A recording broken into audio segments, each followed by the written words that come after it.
It's Tuesday. It's NFL picks. Let's go.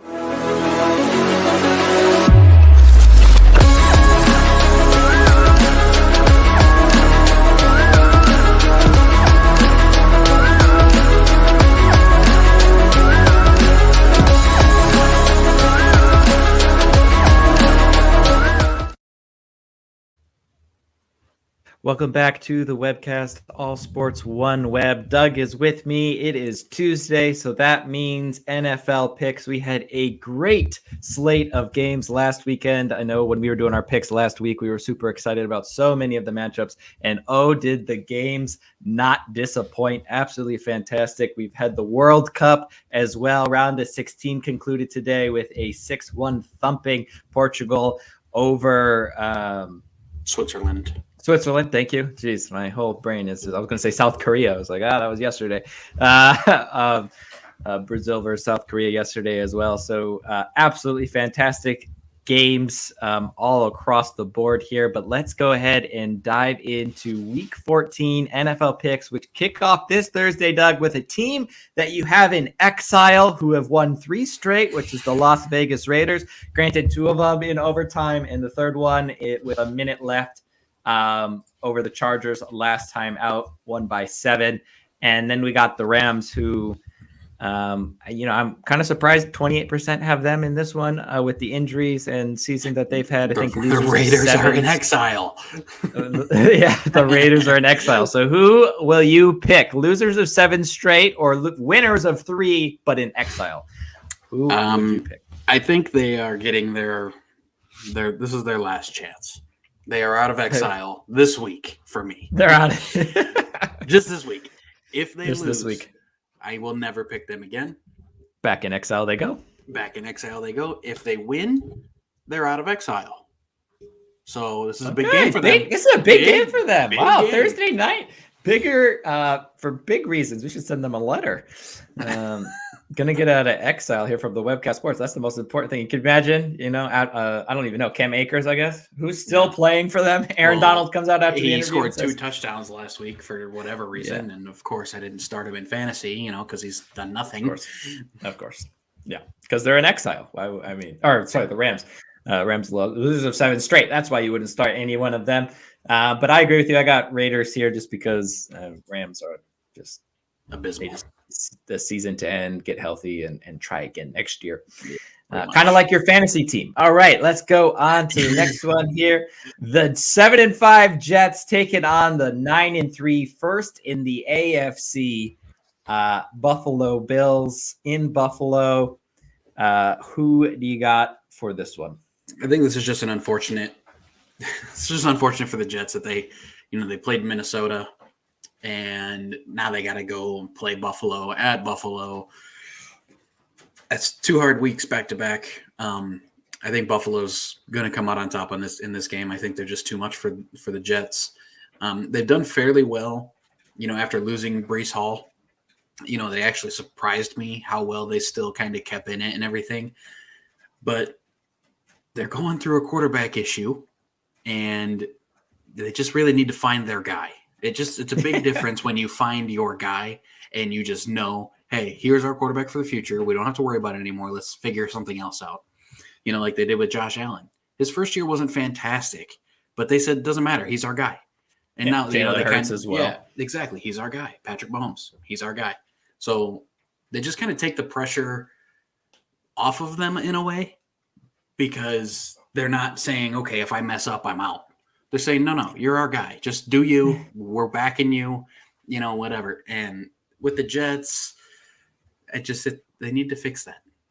Well, their biggest problem was their guy was Zach Wilson, who is not the guy. So exactly. They just need to find an actual guy. Yeah, they need to restart that. Mike White goes from 330 yards passing, 3 touchdowns to 57 pass attempts.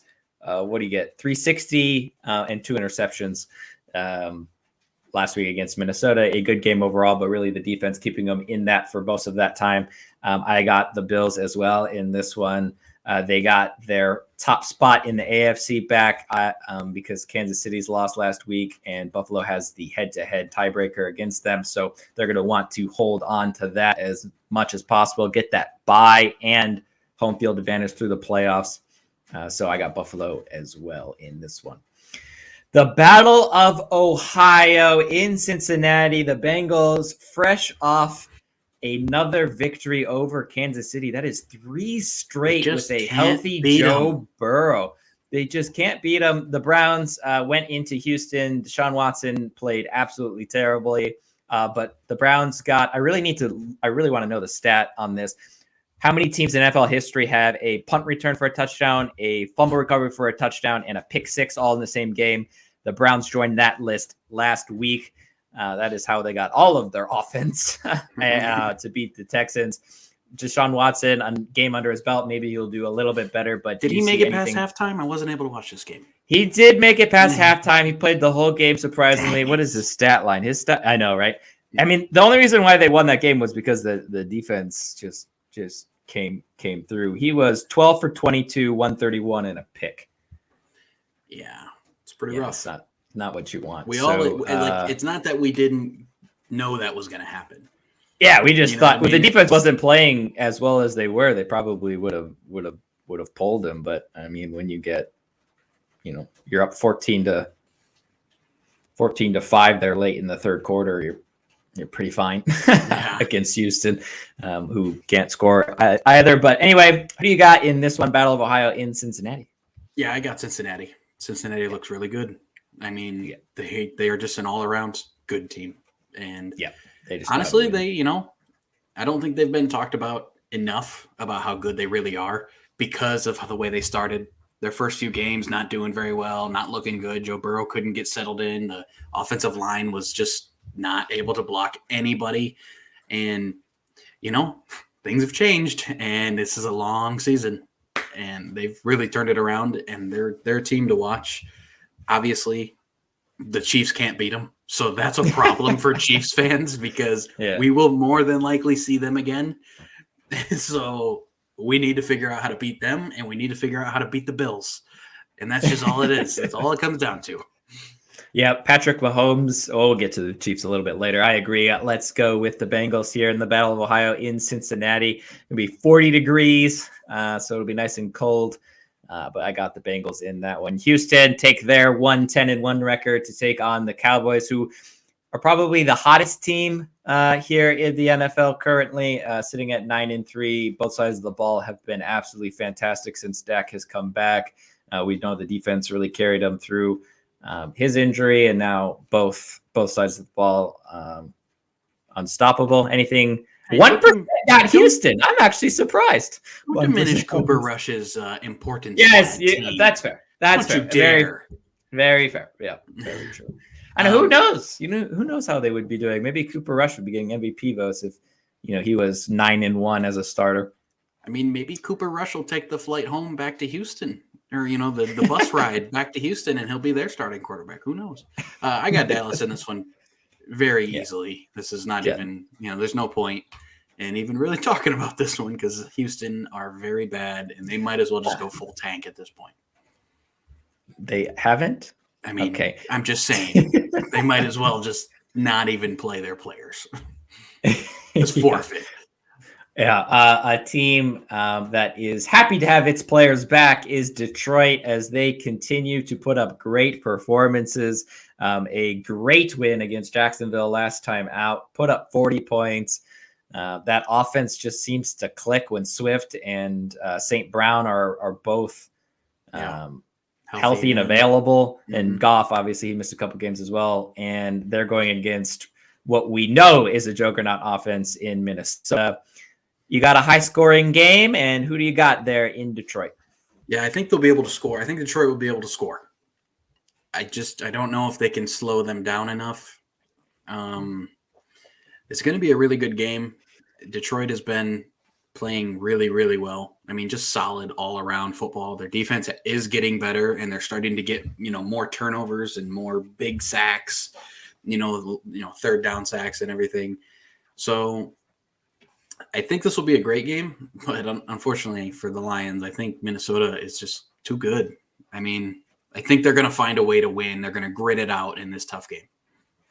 Yeah, I like a close victory for Minnesota too, but they've had so many of those this season, Minnesota, and they've found themselves on the correct side of that most of the time. We saw that blowout game against Dallas as one of their losses, and then I can't remember who they lost, but like week 3 or 4 was their only other loss. Other than that, the games have been really close. 7-point win against the Jets last time out.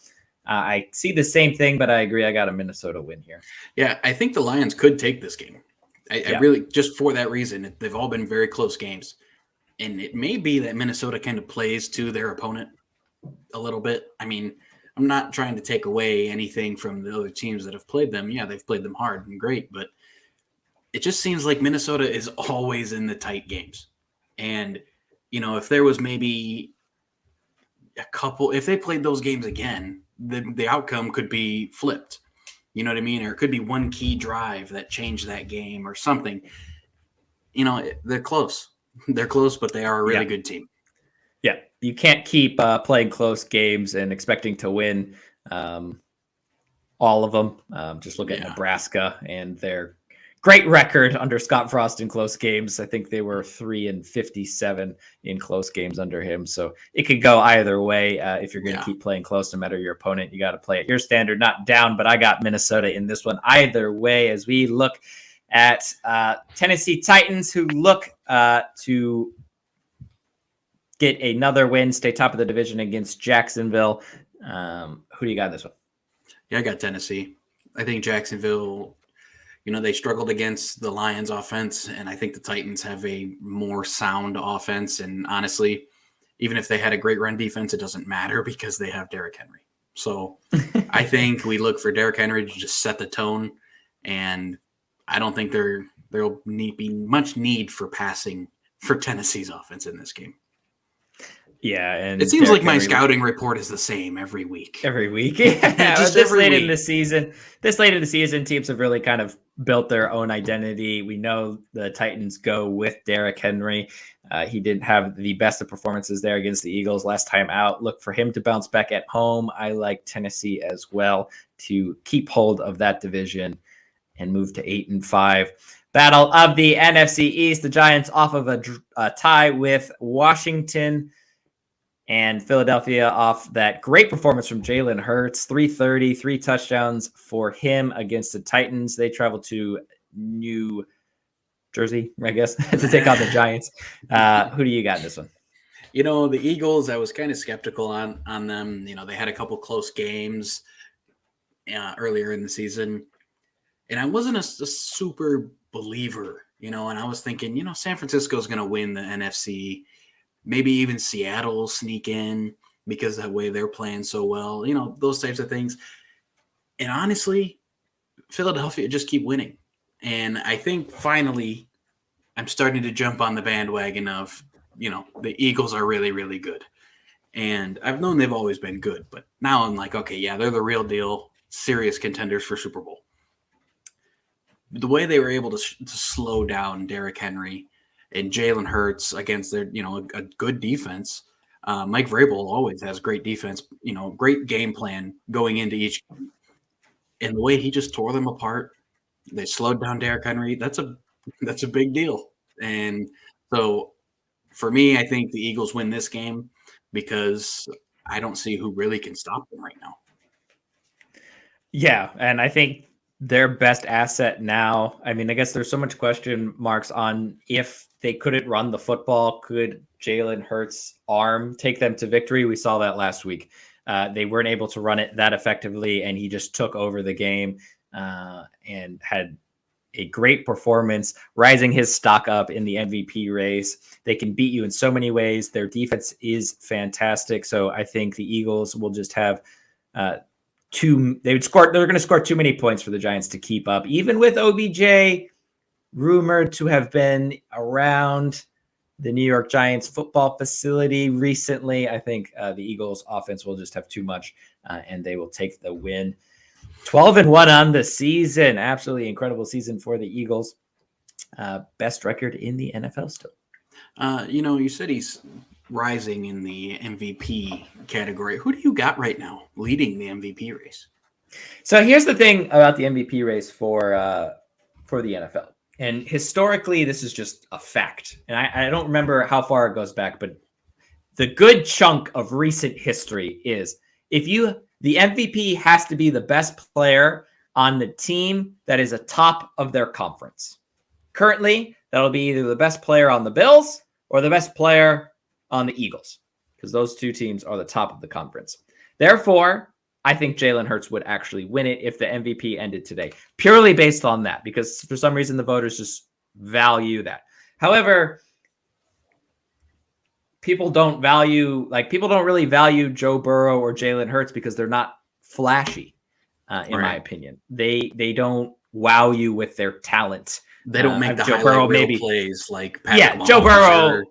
Yeah, exactly. Joe Burrow is a very, very great and talented quarterback. But yeah, exactly. Like you said, no sidearm throwing off your back foot, jumping across the field, back of the end zone kind of stuff. And Patrick Mahomes is obviously playing at a very high level. He's probably been the most consistent throughout the whole year, maybe, in terms of how important he's been for his team's success and his back-to-back performances. I mean, how many 400-yard games does he have? He has a couple 5-touchdown games as well, leads the NFL in touchdowns, leads the NFL in yards, leads, all these different things. But in recent history, it's always gone to the team with the best record in either conference, and the Eagles are going to be running away with it. I mean, Minnesota's right there, I guess, only one game back, but I don't see the Eagles losing to anyone outside Dallas with their remaining schedule, and that would put them on par with Minnesota if Minnesota can go undefeated. I don't think that they will, and therefore, if I think Jalen Hurts will win it. I have been most impressed though with Patrick Mahomes. I mean, it's just how hard the schedule has been for the Chiefs. I think should help Patrick Mahomes. It frustrates me that it's always a quarterback, and I get why, because they're the person that touches the ball every play. They have the most opportunity. Every single play they start they have the ball, and they get the most touches. They, if you break open a 60-yard touchdown run like Josh Jacobs did, or however long it was in the overtime, that could also be down to, the O-line blocked great.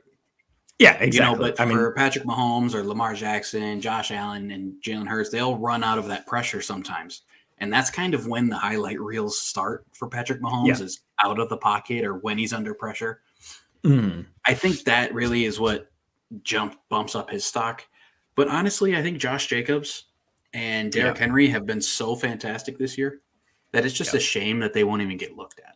I'm not saying they should win outright or anything, because I do believe I'm the same way. I think Patrick Mahomes is just I think he's the most important player to that team. You know what I mean? Like in comparison, I think, and this may sound harsh, but I think Jalen Hurts could be replaced in that offense by somebody, but I just don't think you can replace a Patrick Mahomes in the Chiefs offense. Yeah, but I mean, also too, I think a good credit goes to Andy Reid for that. Of course. I mean, I think one game this year, Travis Kelce had 4 touchdowns and a combined 14 yards passing. I mean, that's 4 touchdowns of really not even doing much. And so it's really good play design, and it's a good stat pattern, in my opinion. So I think that helps him a lot. Micah Parsons, how amazing has he been this year? Same thing. I think he should have a shout for it too, but he just won't. He'll get Defensive Player of the Year, as he should. But he honestly should get MVP. He's been the most important player to that Dallas team. He has just wreaked havoc in every single game that he's played in. And it's frustrating to me that it's kind of just turned into best quarterback instead of most valuable player. Cooper Kupp was on his way to an MVP, another MVP.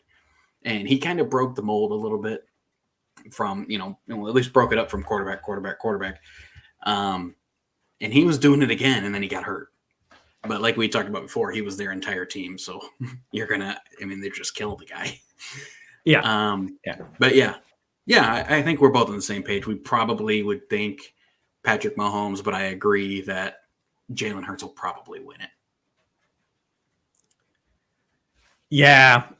I just, recent history has always been like the team with the best record, and I don't know why they do it that way.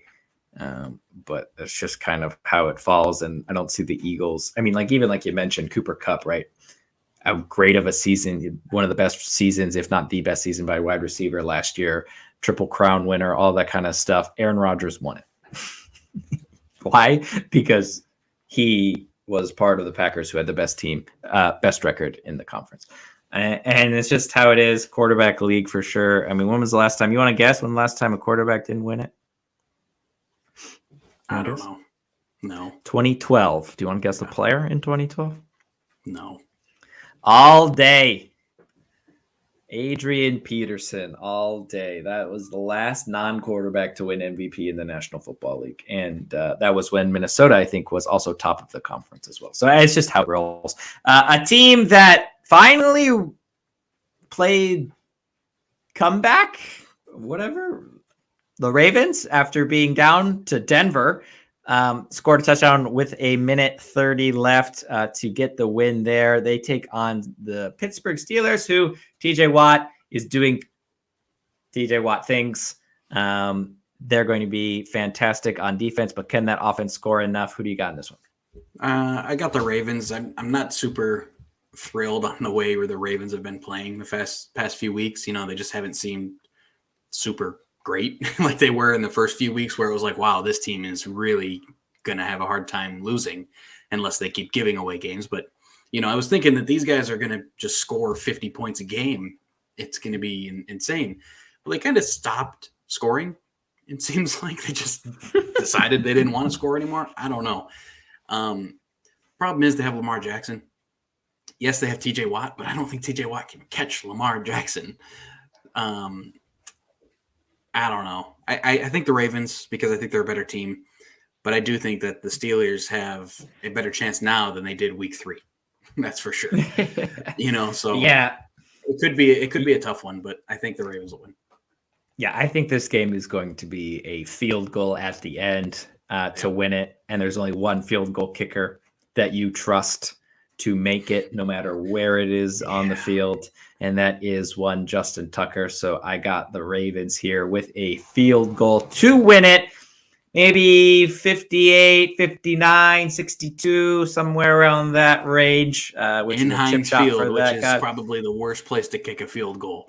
Oh, yeah, but it's going straight down the middle. Oh, you yeah, it doesn't can matter. bet your bottom dollar on that one. Ravens by a field goal. Kansas City look to bounce back as they travel to Denver, who can hold teams under 17 religiously, but can't score more than 10 every game. Religiously. They're going against the Chiefs offense. Denver, though, always gives Kansas City problems. Granted, those were the days with Von Miller there, and we, so many images of Patrick Mahomes flying out of bounds sideways, running away from Von Miller and chucking it for a 47-yard touchdown to Tyreek Hill or whatever. Tyreek Hill's not there. Von Miller's not there. Who do you got?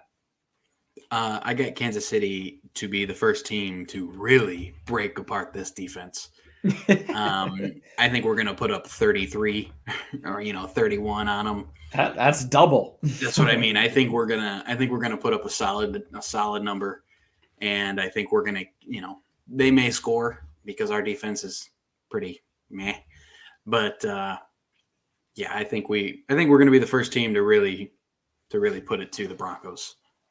Yeah, Cortland Sutton is out most likely for this game. Jerry Jeudy does come back from his injury. He played last week. We'll play again this one, but no faith in the Broncos offense. So all Patrick Mahomes has to do is score 2 touchdowns and he wins. And I don't know the last time he hasn't scored more than 2 touchdowns as a starting quarterback for the Chiefs. So I got Chiefs in this one.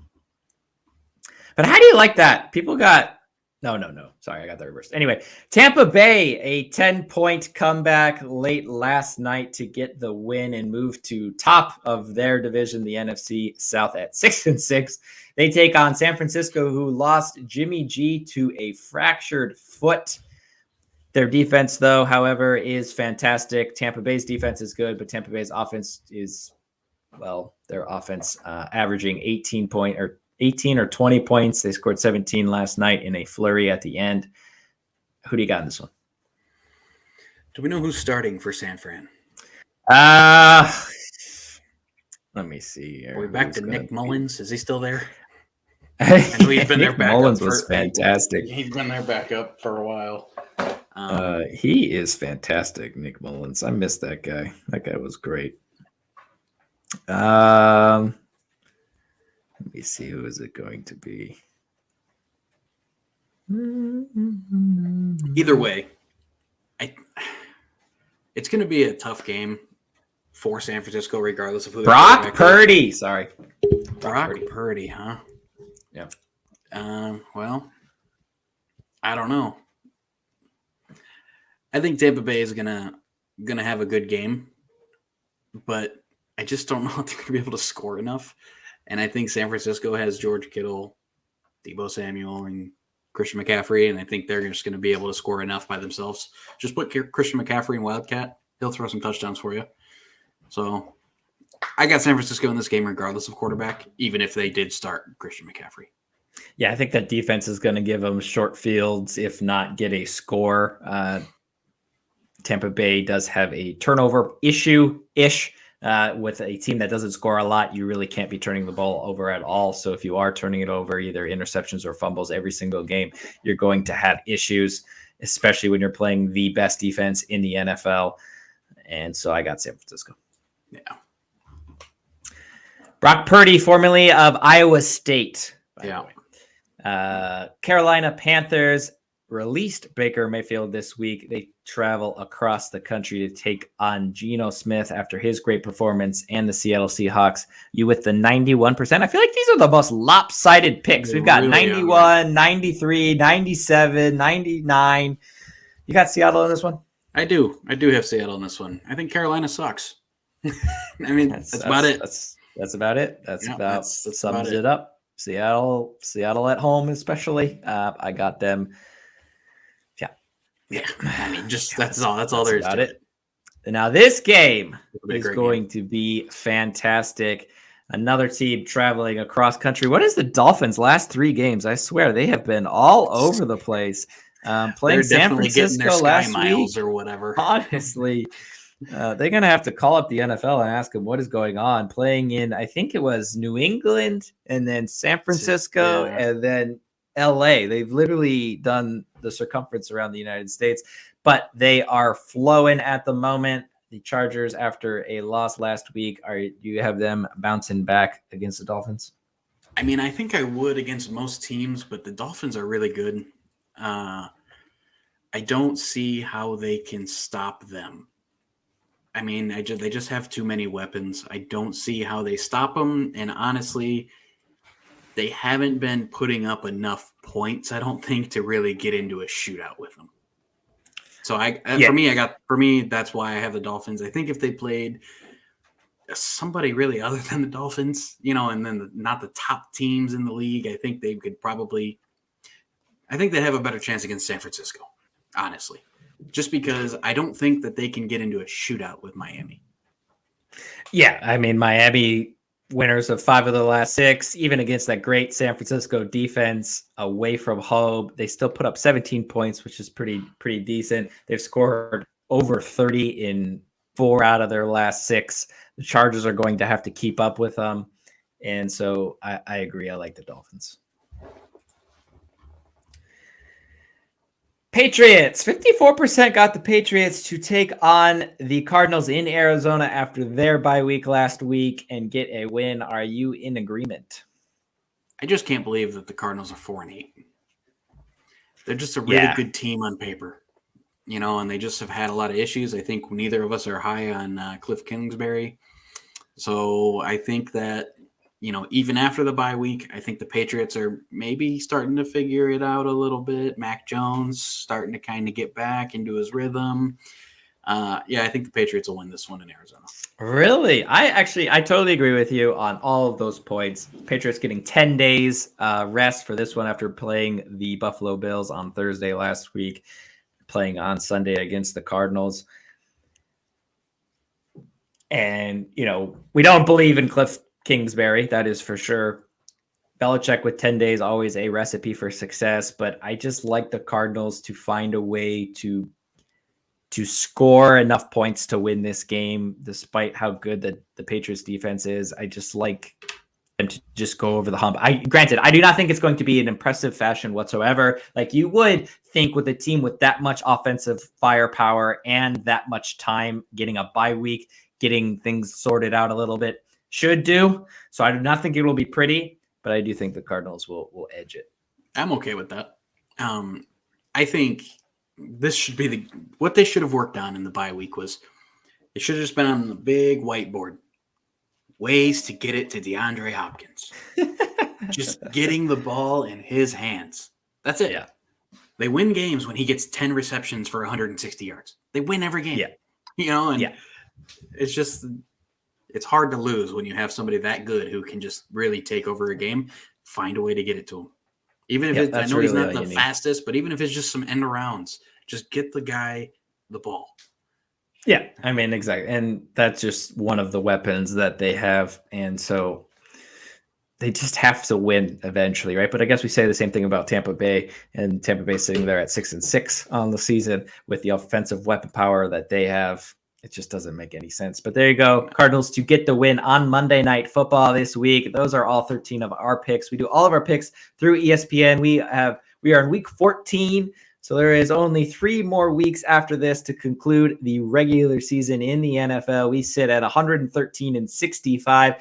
We are pushing to break that top 100,000. We got the little flame next to our name. I have no idea what that means, but I'm going to assume that means that we are doing a great job. So let's keep it going. Get your picks in. All the artwork that you see here at the webcast is from Smiley Sports Artwork on Instagram. So go check her page out there. And for Doug and me, that is all we got tonight, and we will see you next Tuesday for week 15 of the NFL.